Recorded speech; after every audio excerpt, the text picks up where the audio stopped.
Jacques Weber, bonjour. Bonjour.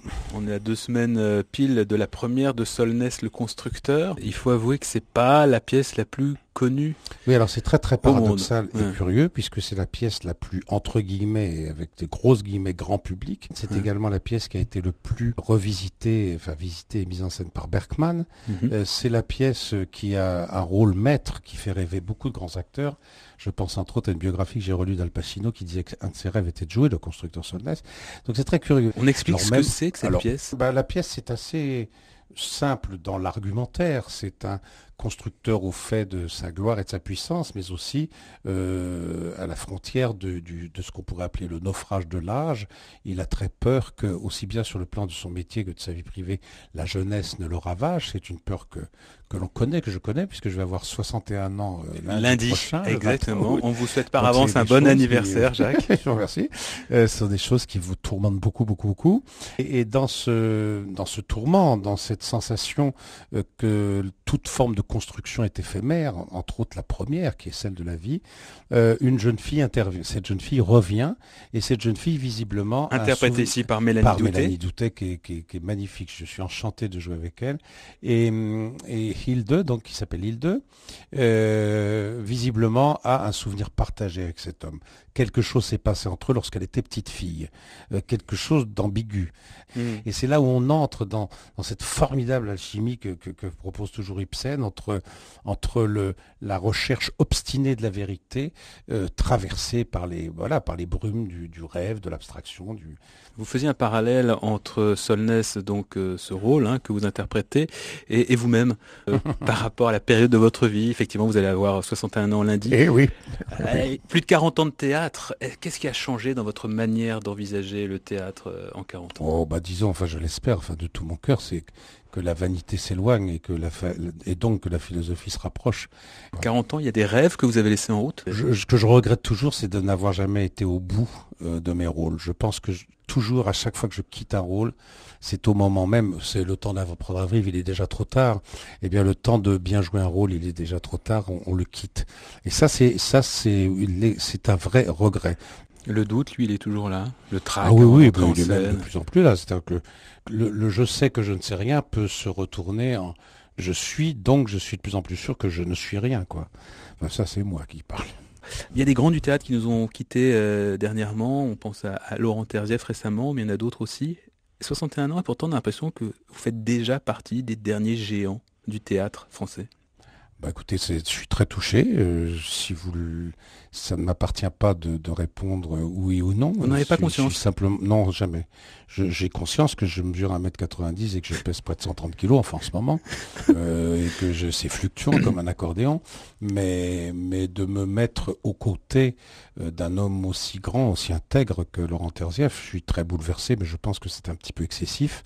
Je crois que lui avait une éthique absolument sans concession, qui est non seulement digne d'admiration et de respect, mais je n'ai pas cette honnêteté qu'il avait, ça j'en suis par contre absolument certain. Qu'est-ce que vous entendez par honnêteté? Parce que Terzieff est un homme qui, à une époque, faisait rêver tout le cinéma international et a toujours fait rêver tous les gens de théâtre de quelque famille que ce soit. Et c'est un homme qui a toujours choisi sa ligne, qui n'a jamais fait la moindre concession. On a le sentiment que c'est votre cas également. Oh, si on regardait de très près, ça pourrait se discuter. Non, mais bon, on va pas faire. Vous parlez de quelques rôles au cinéma, un petit peu léger? Non, mais ça, je suis obligé de les faire parce que c'est alimentaire. Mais Terzieff l'a quand même extraordinairement rarement fait. Vous disiez à l'instant, oui, j'ai fait des films parfois pour le côté alimentaire. Vous avez des rapports tumultueux avec le cinéma? Non, pas du tout. Le cinéma ne m'a pas aimé parce que je n'y étais pas bien. À une époque, je ne faisais pas partie de ce que Truffaut appelait les acteurs nus. On avait besoin d'acteurs nus. Moi, j'étais un acteur emmitouflé, prêt pour le pôle Nord. J'étais un esquimau. C'est quoi un esquimau du j'étais cinéma? mauvais. J'étais planqué derrière des poses très théâtralisées. J'étais ce qu'on appelle, et je n'ai pas peur de le dire, un théâtreux. Bon, mais voilà, ça fait partie d'un mouvement. Après, j'ai la chance d'avoir bien vieilli. La vigne était trop jeune au départ, mais maintenant, le raisin a la pourriture noble. C'est de la pourriture. C'est assez symptomatique d'ailleurs que le rôle peut-être qui a le plus marqué au cinéma de votre part, c'est votre rôle dans Cyrano. Celui qui vous a d'ailleurs valu oui, c'est très bizarre. le César voyez, par exemple, moi, du meilleur second rôle. Voilà, ça c'est magnifique parce que c'est drôle que vous en parliez, parce que ça m'a toujours si étonné.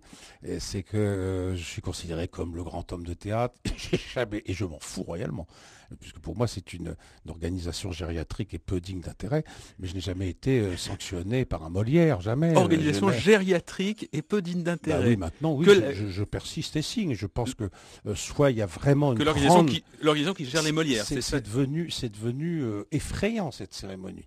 C'est congratulation et vieillard. Enfin, je veux dire, ça n'a aucun intérêt. Il y a une époque où ça avait beaucoup plus de dynamique et toutes les familles étaient beaucoup plus représentées. On ne va pas rentrer dans ce débat qui n'a absolument aucune importance. Les médailles, on s'en fout. Je veux dire simplement que ce qui était drôle à propos de Cyrano, c'est que là, on m'a filé un César pour une œuvre intrinsèquement théâtrale. Et à ce moment-là, mais en même temps, un très grand film, un vrai grand film de cinéma. Et ce qui est drôle, c'est qu'après, beaucoup de gens m'ont dit « Ah, tu vas voir, il va se passer des tas de choses pour le cinéma ». Et il ne s'est strictement rien passé. Et je n'ai aucune amertume là-dessus, aucune. La seule chose que je dis, c'est que c'est sans doute de ma faute, parce que j'avais très peur du cinéma. Au cinéma, j'ai l'impression que je suis dans une cage que le gros plan me rétrécit, alors même que d'autres pensent le contraire. Je pense qu'au contraire, le gros plan ouvre totalement le visage. Moi, je pense qu'il le ferme. Je le pensais. Je ne le pense plus parce que, comme je joue mieux maintenant au théâtre, que je joue, comme disait mon vieux professeur, les mains en bas, il se pourrait bien que je commence à piger quelque chose du cinéma. Voilà. C'est-à-dire que peut-être Jacques Weber pourrait entamer une deuxième carrière au cinéma. En tout cas, si ça se présentait, je ne serais pas contre. Je serais tout contre. Vous êtes un homme engagé. Oui, je vous remercie de dire homme engagé, pas acteur engagé, parce que très souvent... J'ai fait la nuance, effectivement. Oui, je vous en remercie. Mais écoutez, mon seul droit, et je dirais presque mon seul devoir, avant toute chose, c'est de pouvoir voter pour que avoir une opinion ait un sens, si tant est encore que le vote puisse encore illustrer le mieux la démocratie, ce qui est encore un autre débat. Vous en doutez ? Oui, à l'heure actuelle, telle que la communication réussit à mentir, réussit à séduire les gens peu informés. Comme les gens sont de moins en moins informés, ils sont de plus en plus susceptibles de se tromper et d'être trompés par l'énorme mensonge orchestré par nos gouvernements et par certains de nos partis politiques. Qu'est-ce que vous pensez de l'expulsion pour l'instant de près de 400 Roms renvoyés en Roumanie ? Je trouve ça, au sens propre du terme, dégueulasse, humainement inadmissible, bouleversant. On est à l'heure actuelle, je le dis haut et fort, alors même que le président de la République désavoue ses sous-fifres lorsqu'il traite les journalistes de fascistes. On a envie de dire, c'est bizarre quand même, vous traitez les journalistes de fascistes et vous, comment vous comportez-vous ?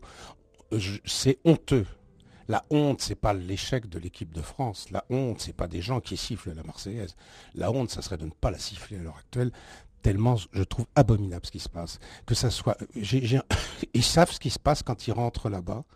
Ce qui plus est, parce que cette loi ne peut pas, elle n'est pas comme toutes les lois qu'on vote à l'heure actuelle. La réponse maintenant, c'est la baguette magique de la loi. Sarkozy Dieu décide de tout régler en un petit discours horrible, poujadiste et mécréant à Grenoble, et avec des petites lois. On fait des petites lois, c'est comme les petits trous, toujours des petits trous. Ce sont des trous dans la vérité, ces petites lois. Voilà ce que je pense. Vous avez dit, la gloire est un bel accident, rien de plus. Le talent, c'est la durée. La durée est là pour vous, donc c'est la preuve que vous avez du talent, vous en êtes convaincu aujourd'hui. Écoutez, je sais pas je ne peux pas parler de... Il y a une phrase que j'adore qui est « Le génie fait ce qu'il peut, le talent fait ce qu'il veut ». Alors je ne vais pas vous dire prétentieusement que je ne fais pas ce que je veux, mais en tout cas j'ai l'impression d'être au fil du temps devenu un bon artisan, quoi. J'ai mes mains qui savent pétrir mon engin, quoi. Oui. Merci. Ça, j'en suis fier. Merci beaucoup Jacques Weber d'avoir été avec nous sur Europe 1. Merci à vous.